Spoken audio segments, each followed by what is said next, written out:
안녕하세요. 저는 41살 박희래입니다. 경기도 성남시 중원구 주민센터에서 복지행정 직원으로 일하고 있죠. 제 인생에는 큰 미스터리가 있었습니다. 바로 33년 전 8살 때 홀연히 사라진 어머니에 대한 것이었죠. 이야기를 계속하기 전에 구독과 좋아요 꾹 눌러주시고 매일 배달되는 사연 들어보세요. 알림 설정까지 해두시면 이야기가 올라오자마자 들으실 수 있답니다. 여러분들의 응원은 사연 제작에 정말 큰 힘이 됩니다. 그럼 다시 이어가 보겠습니다. 매서운 바람이 몰아치던 2023년 12월의 어느 날이었습니다. 퇴근 1시간 전, 저는 새로 들어온 독거노인 가구 실태조사 서류를 정리하고 있었죠. 창밖으로는 눈발이 흩날리기 시작했고 거리의 가로등이 하나 둘 켜지고 있었습니다. 희래 씨, 뒤에서 동료인 김미영 주임이 급하게 부르는 소리가 들렸습니다. 은행동 쪽 반지하에 사시는 분이 계신데 며칠째 안 보이신다고 이웃분들이 신고하셨어요. 119에서 연락이 왔는데 혹시 우리 동네 분인지 확인해달라고 하네요. 저는 잠시 망설였습니다. 평소 같았으면 당직자에게 맡겼을 텐데 그날따라 가슴 한켠이 묵직하게 느껴졌죠. 마치 누군가가 등을 떠미는 것 같았달까요? 네, 제가 가보겠습니다. 필요한 서류를 챙기고 현장으로 향했습니다. 퇴근 시간이 가까워 도로는 혼잡했지만 다행히 은행동은 멀지 않았죠. 골목에 들어서자 낡은 다세대 주택이 보였습니다. 반지하 창문으로는 희미한 불빛이 새어나왔습니다. 이웃집 할머니가 나와 계시더군요. 아이고, 주민센터에서 오셨어요? 저기 사시는 할머니가 며칠 전부터 안 보이셔서. 평소엔 아침마다 꼭 나와서 청소도 하시고 그러셨는데 혹시 그분 성함은 알고 계신가요? 그게 말씀을 잘 안 하셔서 모르겠어요. 그냥 할머니라고만 불렀죠. 여기 온 지는 몇 달 됐을까. 반지하 문 앞에 서서 노크를 했습니다. 대답이 없었지만 안에서 희미한 기척이 들렸습니다. 어르신, 주민센터에서 나왔습니다. 괜찮으신가요? 잠시 후 작은 소리가 들렸습니다. 들어오세요. 문을 열자 퀴퀴한 냄새가 코를 찔렀습니다. 좁은 방 안은 어둑했고 구석에 놓인 전기장판 위에 할머니가 앉아 계셨습니다. 야위고 수척한 모습이었죠. 어르신, 많이 편찮으신가 봐요. 일단 체온부터 재보시죠. 휴대용 체온계로 열을 재보니 37.8도가 나왔습니다. 방 안은 전기장판 하나로 간신히 온기를 유지하고 있었죠.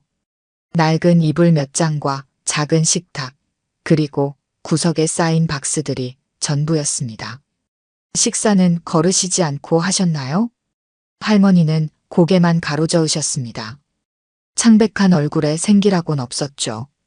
다행히 의식은 또렷해 보였지만 전반적인 상태가 좋지 않았습니다. 어르신 성함이 어떻게 되시죠? 혹시 신분증이나 우편물이라도 없으세요? 말을 채 잇기도 전에 할머니가 고개를 저으셨습니다.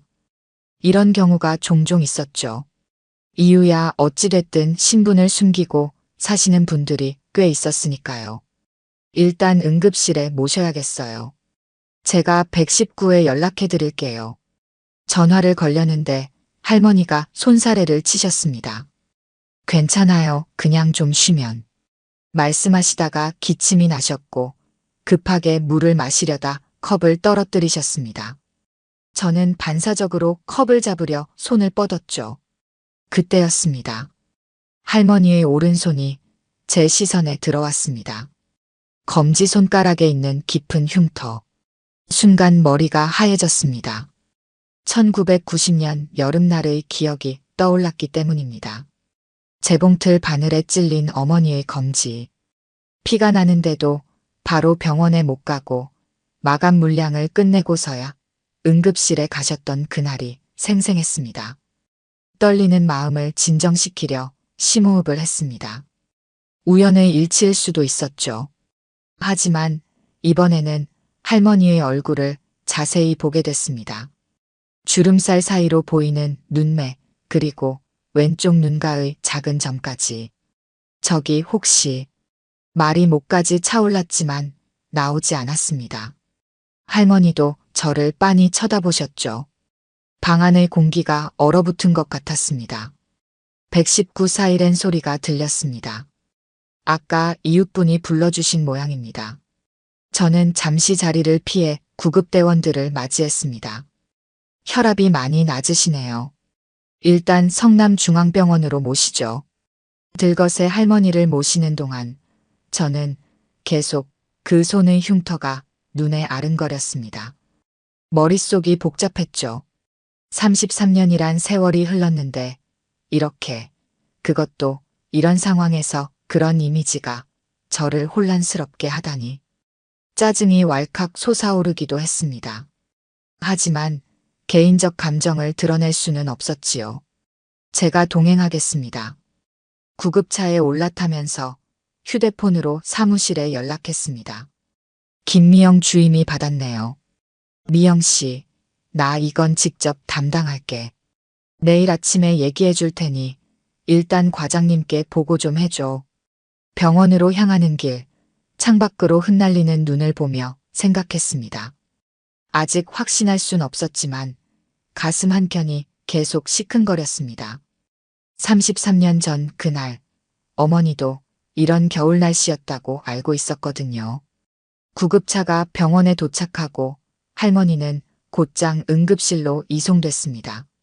진찰이 진행되는 동안 저는 병원 복도 의자에 앉아 33년 전 그날의 기억 속으로 빠져들었습니다.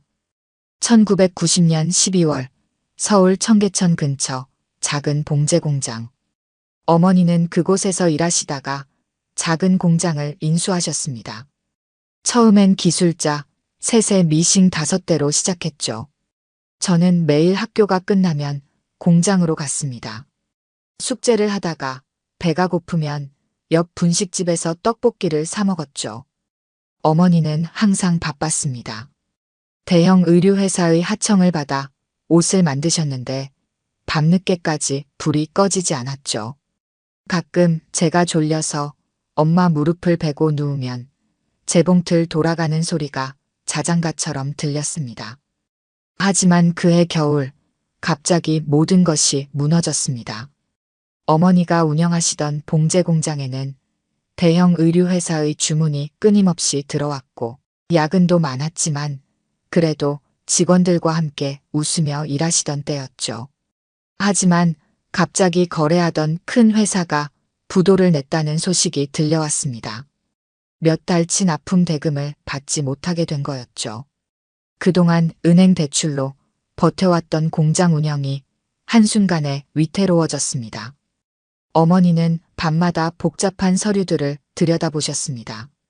통장 잔고는 바닥이 났고 은행은 더 이상의 대출을 거부했죠. 결국 어머니는 사채를 쓰실 수밖에 없었습니다. 당장 직원들 월급도 줘야 했고 원단값도 갚아야 했으니까요. 희래야, 이제 우리 고향 내려가서 살까? 평소 늘 씩씩하고 당당하던 어머니의 목소리가 처음으로 떨리는 걸 느꼈습니다. 그때는 어린 나이라 상황이 얼마나 심각한지 몰랐죠. 저는 그저 친구들과 헤어지기 싫다고 학교도 옮기기 싫다고 떼를 썼습니다. 어머니는 아무 말씀도 못하시고 그저 제 머리를 쓰다듬어 주셨죠. 그러다 며칠 후 무서운 아저씨들이 찾아왔습니다. 처음에는 한 명이었다가 점점 더 많은 사람들이 찾아왔죠. 어머니는 매번 저를 안쪽 방으로 밀어 넣으셨지만 밖에서 들리는 고성은 너무나 또렷했습니다. 사채 이자가 눈덩이처럼 불어났다는 이야기, 담보로 잡을 게 없으면 다른 방법을 쓰겠다는 협박, 독촉장을 던져대는 소리들. 밤이면 어머니는 혼자 앉아 우셨습니다. 제가 잠든 줄 알고 혼잣말처럼 중얼거리셨죠.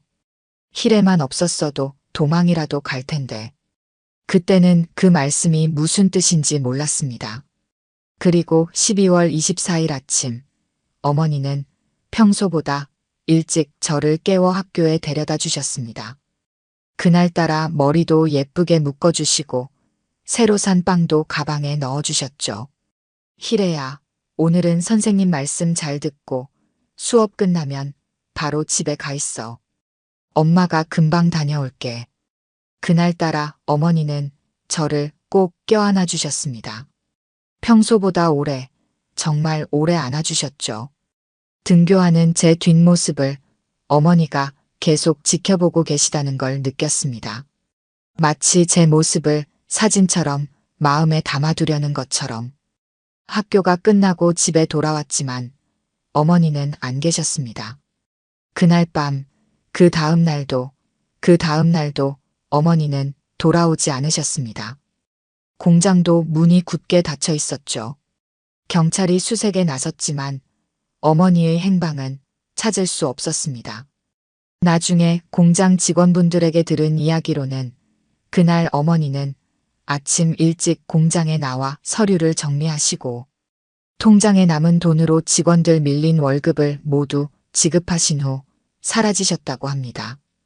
마지막으로 남기신 말씀은 우리 희래, 잘 부탁드립니다 였다고 하더군요. 당장 갈 곳이 없었던 저는 고모네 집에서 지내게 됐습니다. 하지만 고모도 형편이 어려우셨고 결국 몇 달 후 저는 고아원으로 가게 됐습니다.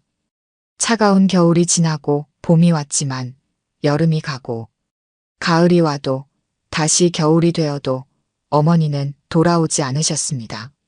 하지만 정말 이상한 일이 있었습니다.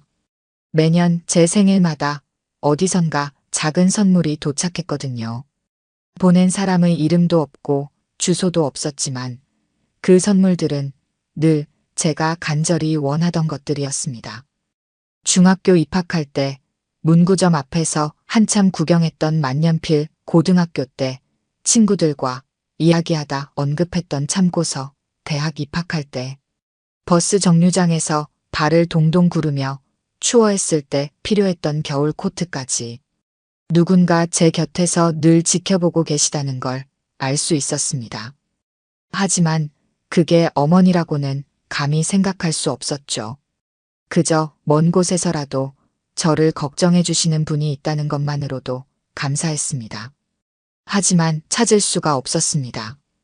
이렇게 만나게 될 때까지는 혈압이 많이 낮고 영양실조 상태입니다. 당분간 입원 치료가 필요할 것 같네요. 담당 의사의 설명을 들으며 저는 고개를 끄덕였습니다. 병실로 이동하는 동안 할머니는 계속 제 얼굴을 훔쳐보셨고 저 역시 그 눈빛을 피하지 않았습니다. 서로 알고 있었지만 아무도 먼저 입을 열지 못했죠. 밤 10시가 넘어서야 할머니는 링거를 맞으며 잠이 드셨습니다. 저는 병실 의자에 앉아 할머니의 마른 손을 바라봤습니다. 험하게 터진 굳은 살, 꺾여버린 손톱, 그리고 그 검지손가락의 흉터까지. 그 손으로 밤새 재봉틀을 돌리고 원단을 자르고 저를 안아주셨던 기억이 밀려왔습니다. 새벽녘 할머니, 아니, 어머니가 깨어나셨습니다. 병실은 고요했고 창밖으로는 아직 동이 트지 않은 하늘이 보였습니다. 물 좀 마실까? 제가 물컵을 건네자 할머니는 떨리는 손으로 받으셨습니다. 그러다 문득 왼손으로 제 손등을 쓰다듬으셨죠. 따뜻하구나. 그 한마디에 눈물이 핑 돌았습니다. 어머니의 손은 차가웠습니다. 우리 희래, 잘 커서 이렇게 훌륭한 사람이 됐구나. 더는 숨길 수 없었습니다. 저도 어머니도. 그동안 어디 계셨어요? 목이 메어 나오는 질문에 어머니는 한참을 침묵하셨습니다. 인천, 대구, 마산, 부산까지 여기저기 다녔지. 봉제 공장이 있는 곳이면 어디든. 처음엔 기술자로 일하다가 나중엔 시다바리로. 나이가 들수록 일거리는 줄어들었고 어머니의 이야기가 이어졌습니다. 처음 도망칠 때는 사채업자들의 협박이 무서워서였다고 합니다. 빚은 눈덩이처럼 불어났고 직원들 월급까지 체불된 상황. 그들이 저를 해코지할까 겁이 났다고 하셨죠. 2001년 내가 주민센터에 취직했다는 걸 알았어. 신문에서 봤지. 성남시 신규 공무원 발령 기사를. 그때 한참을 울었단다. 어머니는 쓰게 웃으셨습니다. 몇 번이나 찾아가 볼까 했는데 용기가 안 났어. 이런 엄마를 만나면 내가 더 상처받을까 봐. 그래서 그냥 멀리서 보기만 했지. 내가 일하는 주민센터 앞을 서성이다가 퇴근하는 너를 몰래 따라가 보기도 하고 가슴이 미어졌습니다. 그 시간 동안 어머니는 늘 제 곁에 계셨던 겁니다. 작년 내 결혼식 때도 갔었어. 하객들 속에 섞여서 웨딩드레스 입은 내 모습이 너무 예뻤어. 나도 모르게 자꾸 눈물이 나더라. 그제야 기억났습니다. 결혼식장 구석에서 본 낯선 할머니. 하객 명단에 없어서 의아했던 기억이. 그런데 어머니, 제가 이 동네로 발령받은 거 어떻게 아셨어요? 어머니는 잠시 망설이시다 말씀하셨습니다. 사실 내가 이 동네 주민센터로 발령받은 후로 계속 이 근처에 있었어. 가끔 내가 현장 조사 나온다는 소리도 들었고, 그래서 며칠 전에 일부러 이 반지하 방을 얻었지. 이제는 한 번이라도 내 얼굴을 똑바로 보고 싶어서. 눈물이 주르륵 흘렀습니다. 어머니도 손등으로 눈물을 훔치셨죠. 미안하다, 우리 딸. 이렇게 초라한 모습으로 나타나서. 엄마가 너무 못났지. 저는 어머니의 마른 손을 꼭 붙잡았습니다. 이제 다 지난 일이에요. 제가 모실게요. 우리 집으로 가요. 어머니는 고개를 저으셨습니다. 안 된다. 이제 와서 내 인생의 짐이 되고 싶지 않아. 어머니, 33년 동안 저를 한 번도 잊지 않으셨잖아요. 매년 제 생일마다 보내주신 선물들 다 알고 있어요. 이제는 제가 효도할 차례예요. 병원 복도에 앉아 밤을 새웠습니다. 어머니는 새벽녘에야 잠이 드셨고 저는 앞으로 해야 할 일들을 정리했습니다. 주민등록, 재등록부터 기초생활수급 신청까지 모든 게 쉽지 않아 보였습니다. 하지만 이것이 우리의 시작이라고 생각하니 힘이 났습니다. 그러나 현실은 생각보다 더 냉혹했습니다. 과장님은 이 일이 문제가 될 수 있다고 지적하셨습니다. 33년 전 실종 당시의 기록에는 사체 문제로 도주한 것으로 나와 있었고 신분이 불분명한 상태에서 공무원이 개입하면 곤란하다는 것이었습니다. 어머니는 이런 상황을 예감이라도 하셨는지 병원에서 며칠 만에 사라지셨습니다. 간호사 말로는 새벽에 몰래 퇴원하셨다고 했습니다. 침대 옆 테이블에는 쪽지 한 장이 놓여 있었습니다. 희래야, 미안하다.